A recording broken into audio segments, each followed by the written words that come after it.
Ain't nothing but a trial run.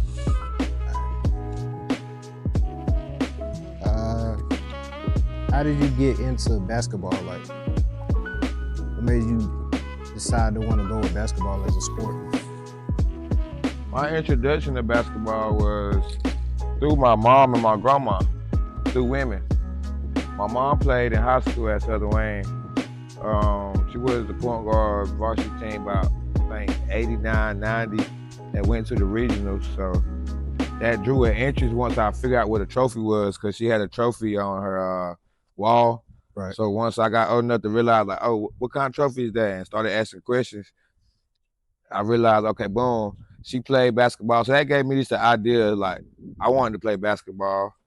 And from there, because I normally originally was a football, like literally phenom growing up. Right. Like, trophies and everything to prove it. So it's like, I just lost interest in it, because it's like, you know how something becomes too easy?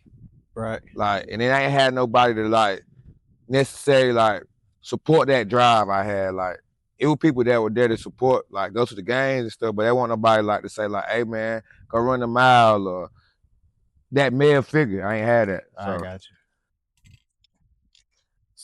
So, you one of the, I want to say, the most known trainers around here.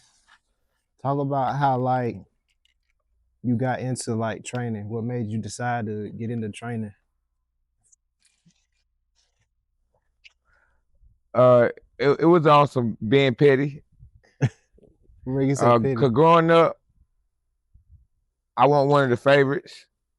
Right. So, like, once I learned, like, okay, boom, you got a mid range, you got one or two, like, little stuff like that, like 1 or 2 dribble pull up. I was self-taught. I was teaching myself a lot of stuff. So I was like, hold on, right, let me try to show my friend. And once he gained the interest, and then the next person, so it was like a chain reaction since I was like 12 or 13.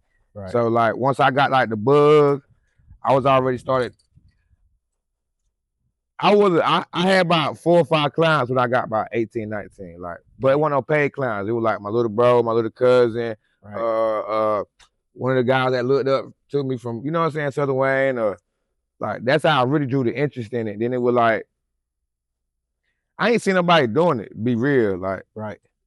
I was like, yeah, I ain't seen nobody doing this, and they ain't really, you know, they want nobody taking nothing serious. So, and I knew that I had a voice for it. Like, I had a, not even a voice. I said I had a vision for it. Like, right. That discernment was in me, like, to see, like, all right, well, this really you. Like, growing up, I was shy fat kid. So, right. Like, I ain't really do a lot of talking. So for me to talk like this right here now, it's like, all right. And this through basketball too. I only talk like this through basketball, and you know what I'm saying, other little stuff like my passion projects, but right. So, what made you decide to, like, stick with it? Because a lot of people, sometimes we start things like that, and then it's like you might meet some people who hoop, and then you might get with them later on in life, but like, nah, I don't really hoop no more, nothing like that. Like, what made you stick with it? It definitely wasn't the money. I got you. I'll be real, want no money. I got you. It was the thought of helping a kid achieve a dream, like, right. Like, I went into the team, my dream, so it was like, boom, let me hear somebody actually, like, see, can they do what they want to do in life? Like, and that what sparked, like, okay, let's make it a business. Right. Cause me coaching that Wayne Country Day just drew the interest in, we had 12 to 20 kids on the weekend. Me and Coach Jones, Maurice Jones, he was coaching the girls varsity team from 12 plus years. So from me and Coach Jones had some of the varsity girls and the varsity boys in the gym one Saturday, and we just rocked out. And we left the Wayne Country Day that night, and he said, Nick, did you do the math? I was like, I don't know what math, you know what I'm saying? So he was like, nah, you had 12 to 20 kids. if you would have charged them $20 to $25, you would have made a good amount of money tonight. And I was like, bro, I don't move for no money. Like, Right. I ain't really doing this for no money. But then I thought about like, hey, 3 kids and you got 1 on the way. Yeah. God done position this to be your money. This is something you passionate about. And Right. then he show you like, boom, it's people interested in your service. Right. So that's what people necessarily paying for, like my knowledge. They ain't paying for my service. I do this for free, but they paying for my knowledge and my time. So like, that's what really drew me into it. Like, this to give somebody my time and give them my knowledge, really. Nah, that's dope. You don't really see too many people that are like, you know what? So a lot of people say that, John. If you can't do it for free, it's something like you're really not passionate about. Yeah. If you can't see yourself doing it for free, then it probably won't. It won't probably work out. Like, cause you know people know they need necessities. Like, you know you gotta take care of X, Y, Z. Like, right. And then just to think about, like, I had kids at 18 years old. Like, so I always had kids. So since I've been like, for real, since I've been training, I always had kids. So it's like I have responsibilities. So it's like I couldn't never say, okay, I'm just gonna train. Like, at first I just couldn't train. I really had to go get jobs. Like, I couldn't use my passion, my hobby to like take care of my family. Like, I couldn't do it. Like, it won't. I wasn't mentally seeing that vision. I got you. You know what I'm saying? I didn't see it. And then it's like you see it as you work though. I'm sitting here on the line, picking pickles at Pickle Plant. Right, I was into feel me? 2011, 2012. Boom. Hit the pickles on the Packer. Last man standing on the Packer. So boom, I'm down there to sleep though. On the line all the time, like, cause the last people say like slow, whatever. Right. And then they fall asleep and I envision something. Boom, hey man, you don't need to be working for nobody, man. You already got a passion. They already called you to train. Somebody already called you and asked you, can you help that kid? Yeah. And his son said, hey, man, quit this job, man. I didn't quit though. I started figuring it out. Right. I can do both you feel me? One, you know what I'm saying? Same time. So I would go to work at 5. Kids would get out of school about 3:30. Back then, you know, time schedule was a little bit different. We got out of school 2:33. Right. So I could train somebody from about 3 to 4:30. Get in the car and go right to the road to Pickle Plant. Right. You know what I'm saying? So smart. I figured out how to do what I wanted to do.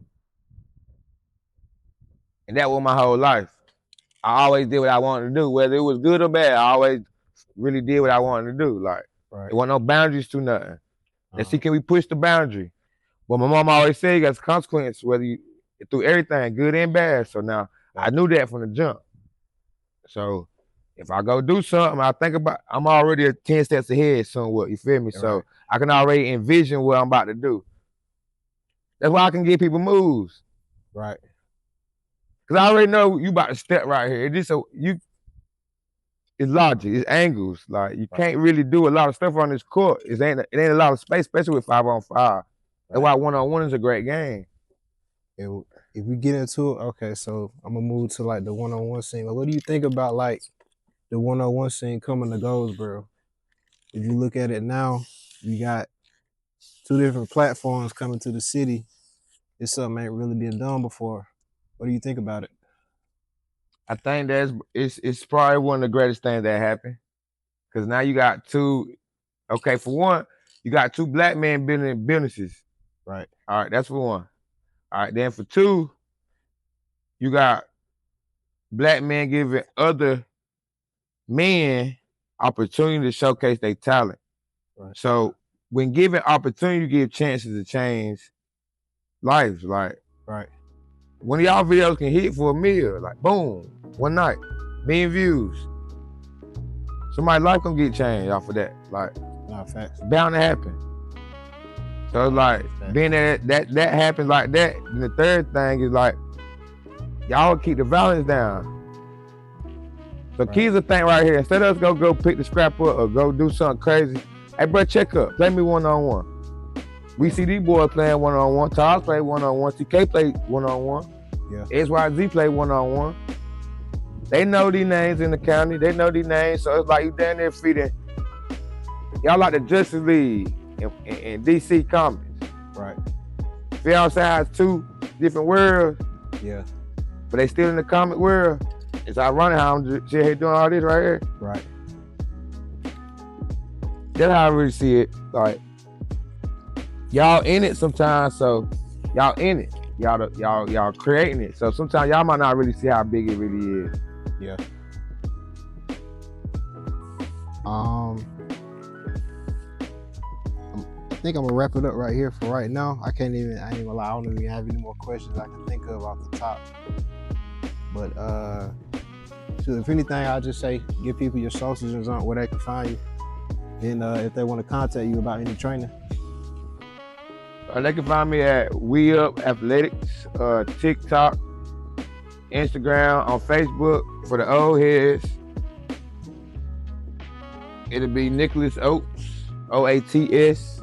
Outside of that, y'all see me in the county, in the community. I be at games, I be at the events, speak, talk. I'm real social. I'm real, I will give advice if needed, if asked. Other than that, we up and we out. All right, y'all heard him. We got Nicholas Oates. We up.